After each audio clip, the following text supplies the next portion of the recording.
We will now have a moment of silent meditation and pledge to the flag.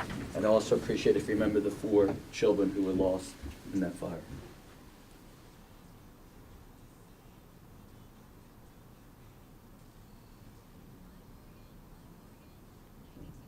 Thank you. I pledge allegiance to the flag of the United States of America and to the republic for which it stands, one nation, under God, indivisible, with liberty and justice for all. Thank you.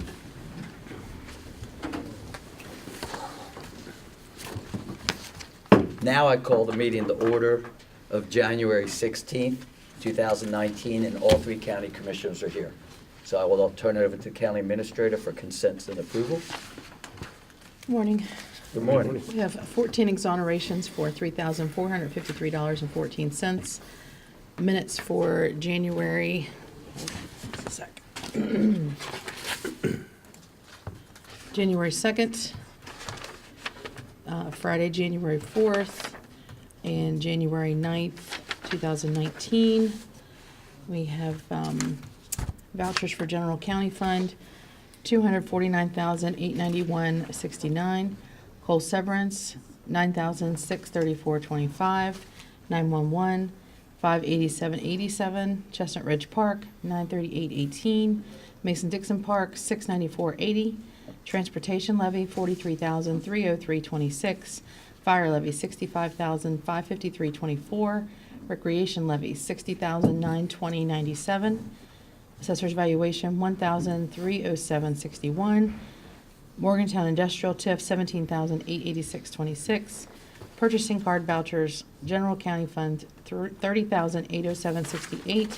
911, $10,211.97. Assessor's valuation fund, $98.21, for a voucher total of $491,835.99. We have position vacancies for boards and authorities: the Western Board of Zoning Appeals, the Montague County Planning Commission, Development Authority, Building Commission, the Camp Muffley Advisory Board, and Mason-Dixon Park Advisory Board. Judiciary orders for January 16, 2019, a file status report for the 4th quarter for George Armistead, and a 2018 file status report for Lynn Crane. Move for approval. Second. Properly moved in second. All those in favor say aye. Aye. Okay. We'll move to introduction of new employees and personnel changes. Sheriff Perry Palmer, or, Tom, 911's here. okay, thank you. Good morning. Good morning. Obviously, I'm not the sheriff, but I have a new employee, Jody Gascaro, who's starting in the tax office Thank you. today. Ooh, We have actually one employee who will be leaving us at the end of the month, Thank you. or maybe sooner because she's having her child. oh, And so, she gave us a 90-day notice.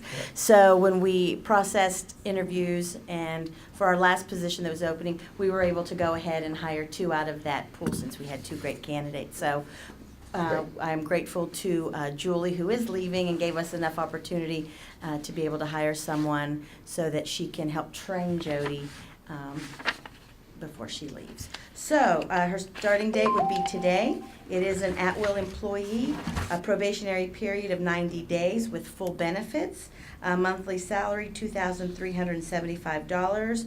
We did advertise, and she completed an extensive credit and background check for the Sheriff's Department. Move for approval. Second. properly moved in second. All those in favor say aye. Aye. Aye. Welcome. Welcome to the county. Right, very Welcome. good, thank you. Thank you. And we also have someone from Mecca 911.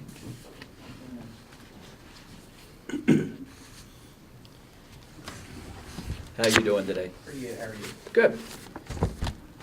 I'd like to introduce Michelle Riggleman.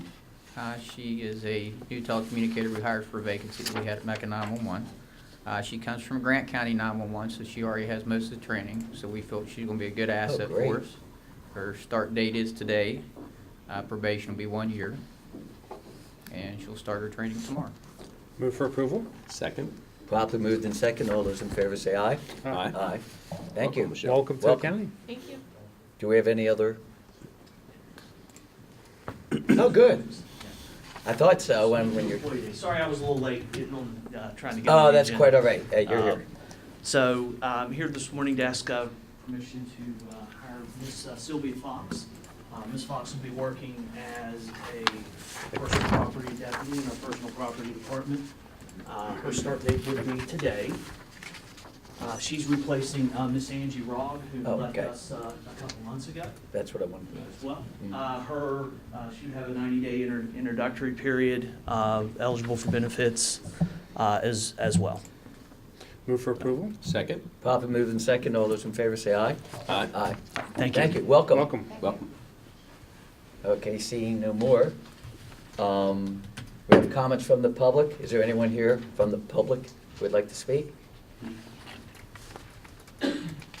Okay. At this time, we're honored to have Justin Psycho, the Executive Director of Caritas House, to discuss a couple issues, point in time and warming shelter operations, and I did hand you a sheet of paper. Oop. Yeah. That shows what we've already spent on warming center. So if you just want to introduce your name and who you represent. Good morning, Thank you for gentlemen. being here. My name is Justin Psycho, S-I-K-O. I'm the Executive Director of Caritas House here in Morgantown. The sheet of paper that you have in front of you is just a very brief spending summary of what we've done with the warming center for the year. And I apologize, the date's wrong on the top there. It's a summary of 2017 and 18, but we're running it from 18 through 19. Sure. Basically, if you look down there at the expenses to date on the total, we've expended $8,645.05 as of yesterday. We're averaging roughly $205.83 per night, and it's costing about $24.22 per client. We have funding guaranteed and promised through us through the Emergency Food and Shelter Program through the United Way, which is the pass-through. Basically, as I'd mentioned, that's $9,250. We have yet to receive that funding. Basically, they're saying that it's having to do with the government shutdown. I don't know when and if that's actually going to come through. So this is an expense that our agency has basically been covering to this point. Once that money is expended, we're basically looking at a funding shortage of estimated $9,686 to run that through, projected for the next 50 days. Would like to ask the county commission if they could either A, assist us in covering those costs until the EFSP money comes through, which we would pay back to the county, and then additionally to fund this potentially to the first couple weeks of March. So that's basically where we're at on that. We're on par with the amount of spending that we did last year, and that you can see on there that the county commission last year paid $13,030, and the coordinating council on homelessness, which basically is not in existence anymore, picked up the $3,158.85. Like I said, we're right on par with that, other than the fact that we were open 5 days earlier because of the winter hitting in November. So that's where we're at on that situation. As for talking about the point in time count, I don't know how many people are, or if you're all aware of what goes on with this. HUD mandates that any community receiving services for homeless agencies or homeless services has to do an annual survey and a census of the homeless population. Caritas House is taking on that role as the lead agency conducting that. We're working in conjunction with Bartlett House. Commissioner Bloom has been working with us very closely as well, the United Way and other agencies in town to conduct this. This will take place on the 23rd and the 24th. It's a 24-hour period, runs from 4 p.m. to 4 p.m. I think that we have everything logistically in place to do this. Volunteers will be attending a training that we're having this Saturday. We're going to be doing that. The numbers will be provided to the West Virginia Coalition to End Homelessness. The numbers will then come back to the county so that we can use that for grant funding. Okay. That's where we're at. May I ask to suspend the rules so we Sure. can discuss it? Okay, Sure. let's go back to issue one. Yes. So basically what you're asking for, and we couldn't do it today, but we could put it on the agenda to discuss, would be basically the federal government isn't giving you the money during this shutdown. You would need us just to be there to be the bridge until the money comes in, and then you would Yes, sir. give us. So that is what, so I'd like to put that on the agenda because I understand Okay, that's. but just to clarify, in Sure. addition, so the money isn't there from the other funding. But even if it was come through, you still need additional funding? Yes. To continue on, correct. Okay, so it'd be more of a Okay. funding. The which- 9,250 would be technically a loan until, that's already signed contract, it's there, it's just, it's being held up in the processing. That would automatically be paid back, and then the additional funding would basically move us forward until the winter months end, So a request of funding would be approximately $10,000. approximately, Right. depending on what the weather states. I mean, currently we have 5,000 set aside already for the Okay. warming shelter. Okay, and because we can't do loans, Right, we oh. would just basically, what we would consider is just doing the funding. Additional funding. And then when your other funding comes through. Right. That would cover the whole. Yeah. Okay, well, we can put it on the agenda Yeah, so we can put that's, yeah. for discussion. And I appreciate you doing that. I mean, it's a well-needed service. The second point, Tom, and I do want to go public, Justin offered to help run the point in time. He does not have the staff compared to other agencies, but he has met with Rachel Cohen and myself and has volunteered, and he's gotten other agencies to help out, like Bartlett House and others. So I want to go on record to thank you, because this has to be done and no one has jumped into it.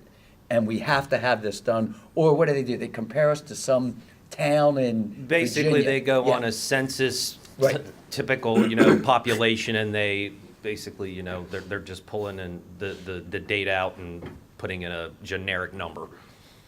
And you also, just so the people know, they go out and they have to be trained, because they go out into the areas where the homeless are.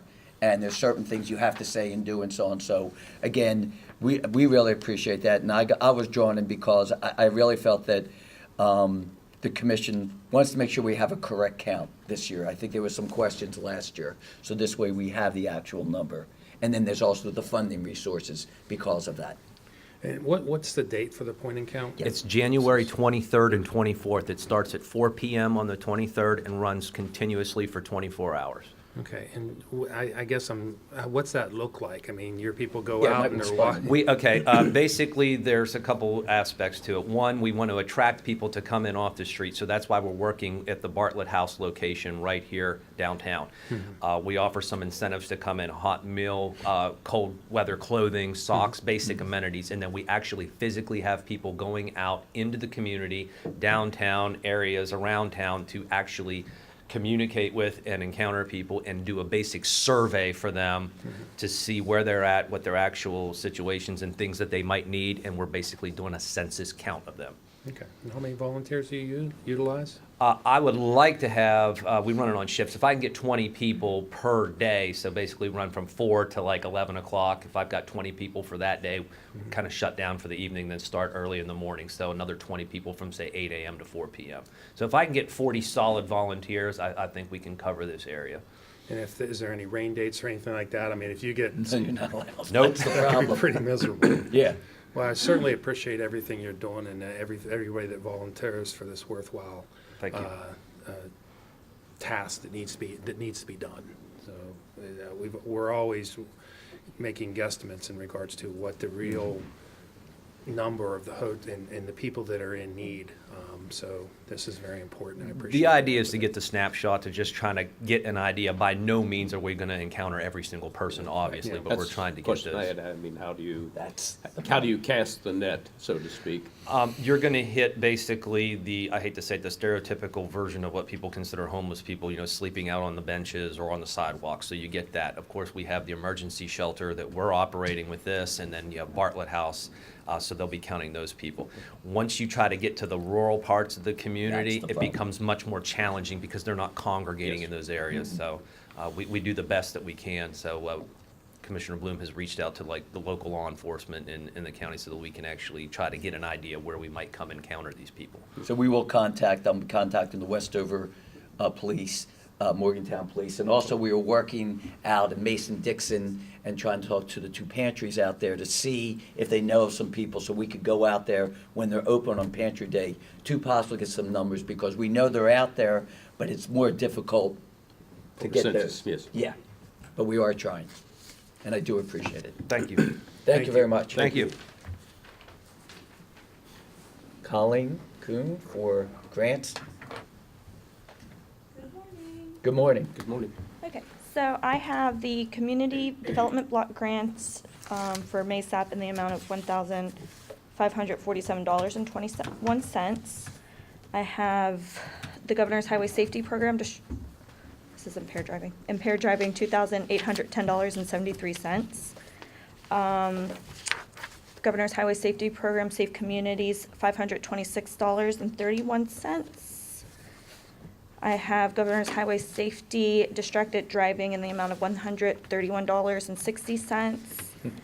Governor's Highway Safety Program Click It or Ticket in the amount of $153.75. And the Community Corrections Day Report Center in the amount of $16,615.28. Thank you. Move for approval? Second?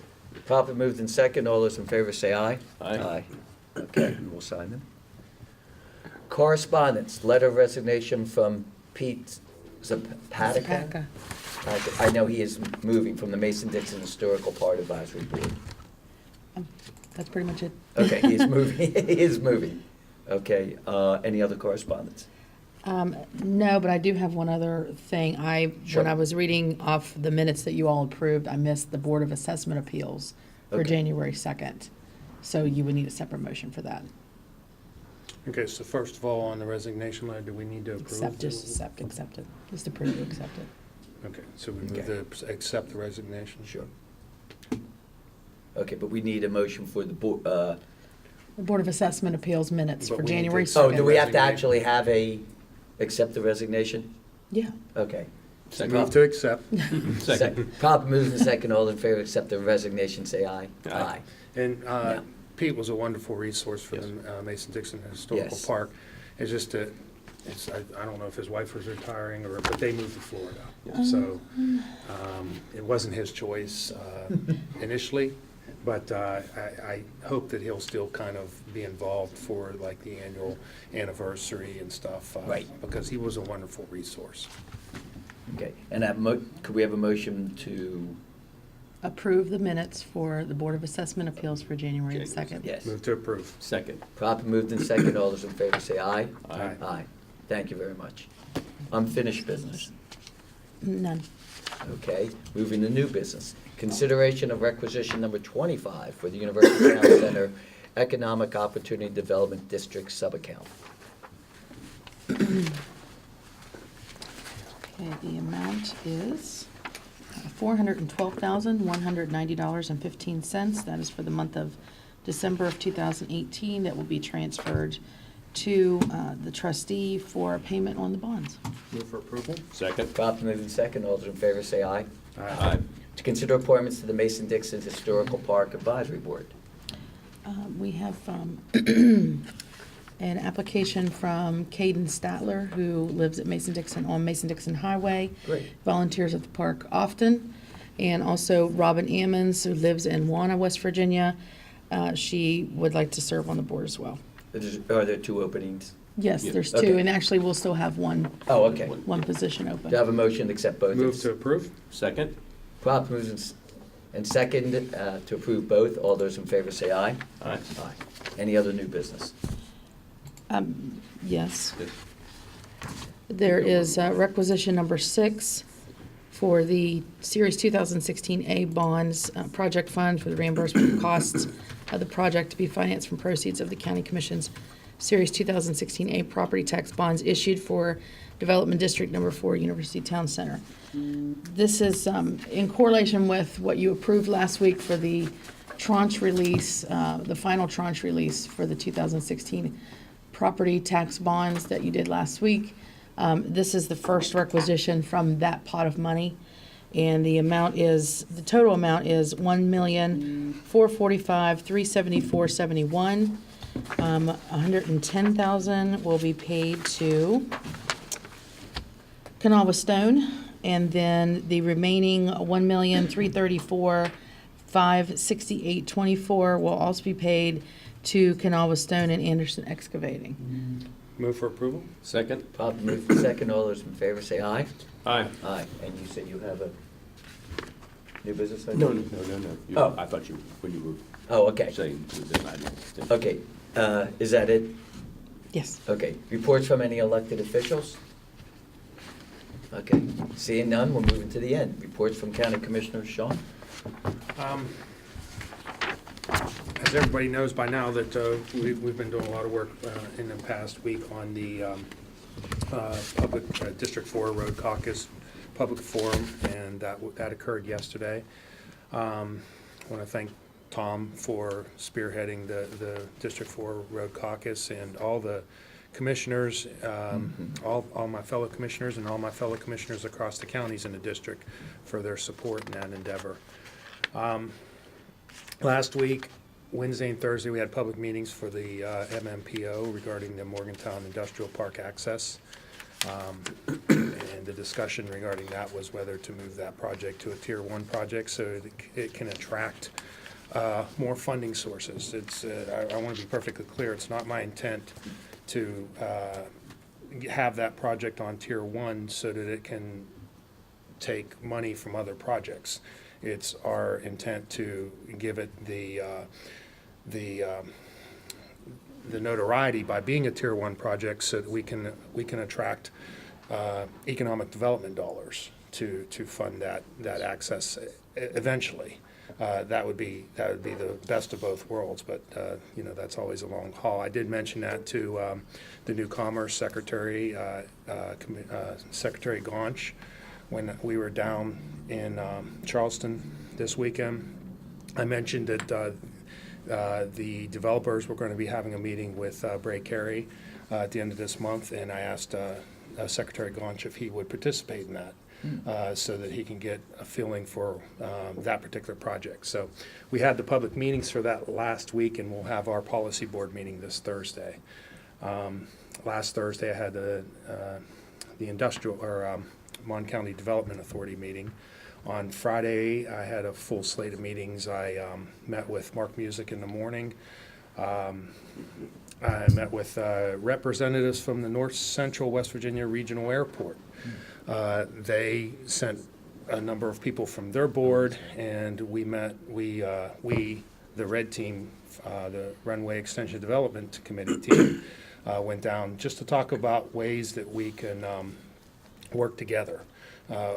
We have, there's always an assumption that we're going after their business, but we had a great conversation, and actually what came out of that meeting is for each of us to go back to our boards and get approval to have a smaller group meet regularly to talk about ways we could work together rather than against each other. So that's positive, given that we now have in front of the FAA, if they ever come back to work, our environmental assessment that needs to be approved and our benefit cost analysis that needs to be approved. So having partners in the area that aren't, that are working with us and understand where we're going. And again, we went down, we explained our project, what our anticipations were, and I think it was they were pleasantly surprised, we were pleasantly surprised that, all along that, we can work together and both be super successful.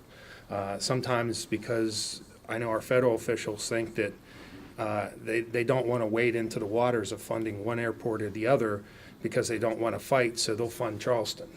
So we need to work on correcting that misperception, and I think last Friday's meeting was a good start. And then in the evening, I met with former District Manager Donnie Williams and Joe Statler to prepare for our meeting in Charleston.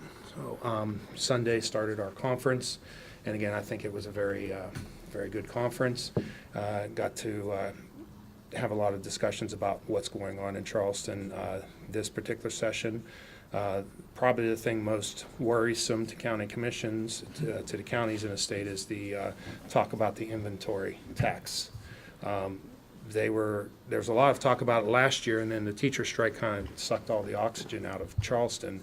But there's a renewed interest to do that again this year, go after the inventory tax. And it's one of those things everybody's for, but nobody can figure out a way to do it that doesn't severely hurt the counties. So we'll keep informed as that goes along during the next 60 days. It's kind of like the clock has started on us having to be extra vigilant as to what's going on in Charleston till the session closes in regards to things that you know, they do in Charleston, it affects all of us. Another thing that's very important that we need to keep an eye on is the change in the 911 fees. There's a bill currently, I think it's in the Senate bill, that's wants to take away money that the 911 centers just received last year. They received an 11% increase, and there's a bill this year to take that away. So we need to be ever vigilant about that, and we've got a lot of good people in Charleston keeping an eye on that. So the last thing, again, I thanked everybody in regards to our work, our combined work, and the way we got together and talked about an issue. And I think the showing in Charleston was very real. It was factual, fact-based. It was emotional. It was, you know, I think we hit all the right chords in regards to letting the people in Charleston know that this is an important issue, and we're just not going to sit back and hope that eventually things change. And I want to thank our delegation in advance for their efforts to now take the momentum and try to work towards change. I had at our reception on Monday night, had a couple good conversations with Delegate Williams and Delegate Hansen about our ideas so that they completely understand everything that we're throwing out on the table. We're not just there to yell and scream. We brought real solutions that we need their help in trying to implement. So, and I believe both of them are very focused on trying to make some change. So cautiously optimistic. So that's all I have to say. Thank you. I also attended both the MMPO public hearings last Thursday and Wednesday. Then Wednesday, went to the Planning Commission as we begin our search for a new planner, as Richwood will be leaving us in the middle of May. So that is going on, as well as the budget proposals that the Planning Commission will be putting forth. Friday and Saturday I spent in Charleston. This was at the fairs and festivals, as our Fair Queen, the Mon County Fair Queen, and the Battelle and Clay District Queens represented our county well. Even we did not have somebody in the top 15, which is what you try and shoot for, but they really had a good time. It's a wonderful event. I then stayed in Charleston for our county conference Sunday through Tuesday, and that culminated in the Road Caucus public forum. I'd like to publicly thank Delegate Amy Summers for facilitating this event. I'd also like to comment on the summation that Preston County Commissioner Samantha Stone made. I think it was an ideal ending to the facts and figures that were presented by everybody else, because she really put it together. And also thanks to Tom Smith and his staff, that's Secretary Smith, for coming to this event, as well as our district supervisor. Last evening, I did meet with our volunteer firemen, discussing with them the payment and levy repayment, although it's really not going to affect them in that regard. And this evening is Business After Hours, sponsored by our Chamber of Commerce, and of course, tomorrow night, the MMPO meeting. Thank you. Quickly, I would just like to put in the record, Mon County, we handed or distributed some information to during the caucus, and I'd like to give that, just so we have it on record so people know what we actually distributed. If you could give that to Carrie, that'd be the first thing. Second, I was contacted by Dave Goldberg, the Mon Health CEO. I know there's been a lot of questions about what the county can do for those federal employees, and we're trying to work out something to do for those federal employees who have been furloughed. They're, 26 days, and they also are having difficulty making ends meet. So what kind of things we can do to help them in the sense of organizing different places for food or something like that. So it was a personal reason, not the county, but just so we can, work together. Yeah. So we are working on that. Loan the government money. Yes. So I wanted that really clear. Third, this Saturday, and we were passing on to them at the Westover VFW, we have our food giveaway. And finally, I do also want to thank the colleagues in my room. I think Mon County stood out during this weekend. And I especially wanted to thank, and I wrote down too, the Preston County Commissioners and Administrator, is it Kathy, who truly supported us 100%, and I think we are leading the charge for the possibility of making some changes, whether it's in the formula or new ideas for our roads. I can't say enough for what we accomplished, and it was really nice to hear today on the radio when Brad McElhaney stated, well, what was so amazing, he said, I wasn't convinced until I heard the data and the facts and realized what was going on.